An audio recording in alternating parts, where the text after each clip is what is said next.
Good morning friends, welcome to my channel. আজকে একটা নতুন রেসিপি নিয়ে এসেছি, ছোলা দিয়ে মোচার ঘন্ট। আমি মোচাটা সেদ্ধ করে নিয়েছি, তারপরে ছোলাটা সেদ্ধ করে রেখেছি একটা বাটিতে। প্রথমে কড়াইতে তেল দিয়ে তারপরে জিরে, তেজপাতা আর শুকনো লঙ্কা ফোড়ন দিতে হবে, তারপরে আলুটা ভেজে নিতে হবে।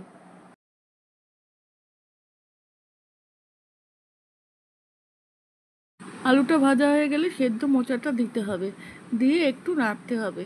তারপরে সেদ্ধ ছোলাটা দিয়ে দিতে হবে, দিয়ে তারপরে আবার একটু নেড়ে চেড়ে তখন পেঁয়াজ, আদা, লঙ্কা বাটা দিয়ে মশলাটা দিতে হবে, দিয়ে ভালো করে আবার নাড়তে হবে।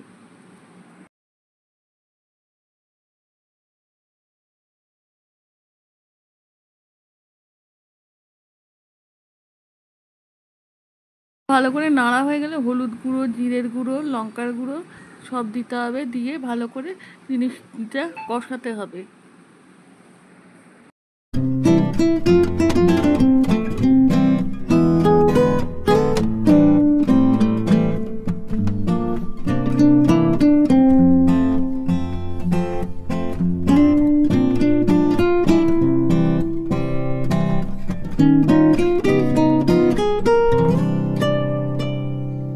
নাড়ানোর পর অনেকক্ষণ তারপরে স্বাদ মতো নুন দিতে হবে, নুন দিয়ে আবার একটু নাড়তে হবে। অনেকক্ষণ কষানোর পর একটু জল দিতে হবে, জল দিয়ে যাতে আলুটা একটু সেদ্ধ হয়ে যায়, জলটা টেনে গেলে তখন নামানোর আগে গরম মশলা গুঁড়ো দিয়ে মোচার ঘন্ট তৈরি।